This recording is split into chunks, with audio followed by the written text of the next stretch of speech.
I now give the floor to the distinguished representative of El Salvador to introduce an address by the head of state. Gracias, señor presidente. Thank you, Mr. President. I now present the pre-recorded statement of the President of the Republic of El Salvador, His Excellency Nayib Bukele, who will address the Assembly during the general debate of the 76th session. Many thanks indeed. La humanidad ha pasado. Humankind has weathered very difficult times, and it has been in these times where it had the opportunity to truly contemplate the path it must take, tipping points in which we've had to decide as humankind the path that we will take. At times, crises are warnings to change our course, to think about whether what we're doing is the reality, in reality, what we really want to do, to think about the future that we want to have. That was the case with the First World War. After the First World War, among other things, we saw the predecessor organization of the United Nations created. That was the League of Nations, and humankind embarked upon a period of intense social, cultural, economic, and artistic dynamism. The Roaring Twenties was a decade in which humankind thought about the future it wanted to see and worked to achieve it. This decade was born of a crisis, and fate saw that it was stymied by another. That was the Great Depression, a decade of economic crisis, of pessimism, a warning that humankind did not heed. It led to a bigger crisis, and that of the Second World War. This time the blow dealt was sufficient to learn and decide the path that humankind should follow. It was then that we saw the formation of the United Nations organization, with the goal of maintaining international peace, achieving security across the world, and encouraging economic and social development. We had a new drive generated, a new momentum, a time when there was optimism for the future. People worked together to build this vision, build the picture of the world they wished to see, and everyone worked to achieve this vision. I managed to see the end of this period, and I remember that we were thinking about the future, and we were enthusiastic. We were enjoying our moment and helping to build the world we wished to see. While we experience such moments of optimism, we need to cultivate them, to maintain them, and to make the progress that we can. 2 years ago, I was in the General Assembly as the recently elected president of a small country in Central America, El Salvador. The same General Assembly that many years ago aroused such optimism was nearing obsolescence. I proved this with a selfie. I took a selfie to demonstrate that the world had changed, that it continues to change, and that we have a duty to understand it, to use our potential to look after it and resolve the problems that we can resolve. And I took a selfie to show how El Salvador was beginning to understand this world. I said it again 1 year ago in the middle of a pandemic, that like in any major crisis, what we were experiencing was a new warning to contemplate our path. And I spoke about how El Salvador, in spite of everything, was thinking about the future with optimism.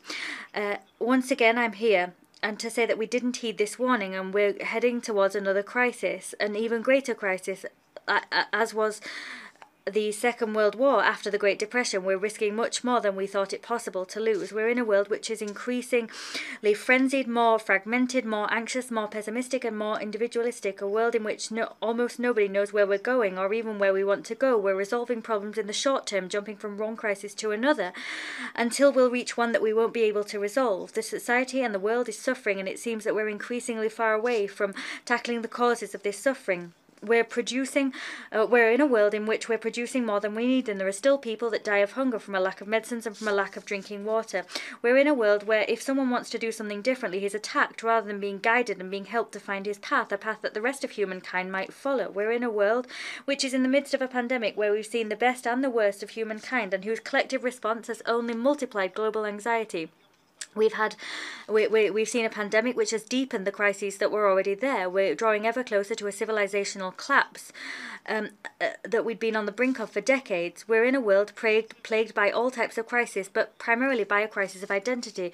We're in a world which is incredibly anxious because of the path that we're taking. Civilization is fragile. The progress of humankind is too, and we're failing to make this progress. One more crisis and we could lose much more quickly than we ever thought possible. Let us learn from previous civilizations from their achievements and mistakes, we have a responsibility to history, to all of those that came before us, to continue with the progress of humankind and to make as much progress as we can, to build on what they built, to build on the shoulders of giants, in a path moving towards the future.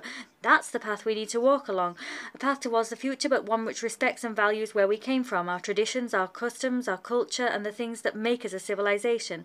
But we need to continue making progress and prepare the ground for those who'll follow us in this relay race that is universal development. We still have time to learn from this crisis and to analyse whether what we're doing is really what we must be doing if we're on the path that we wish to be on. We have all the tools available to do just that. We're living in an interconnected, globalised world and with the technology to easily resolve all these problems, but without the slightest bit of will to do just that. Everything that we do or don't do now will determine whether we make the most of this opportunity. And this starts with the smallest act.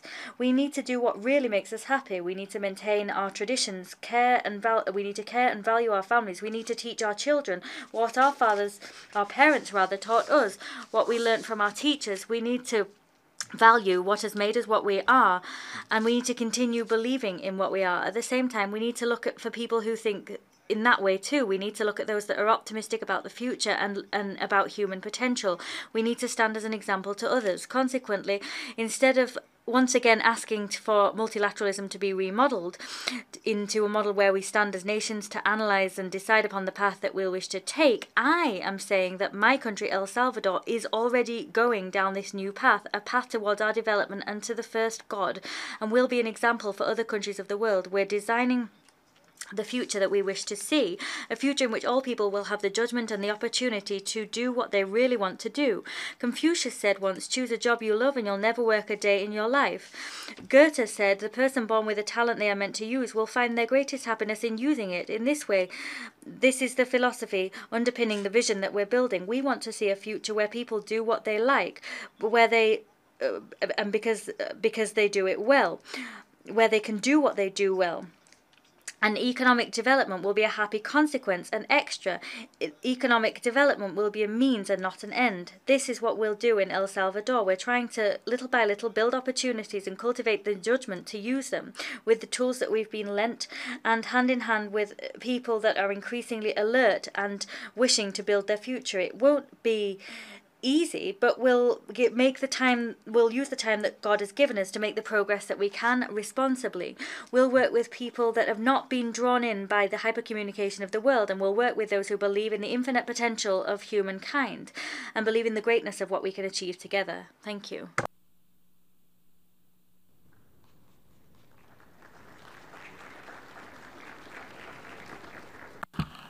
On behalf of the General Assembly, I wish to thank the President of the Republic of El Salvador for the statement just made.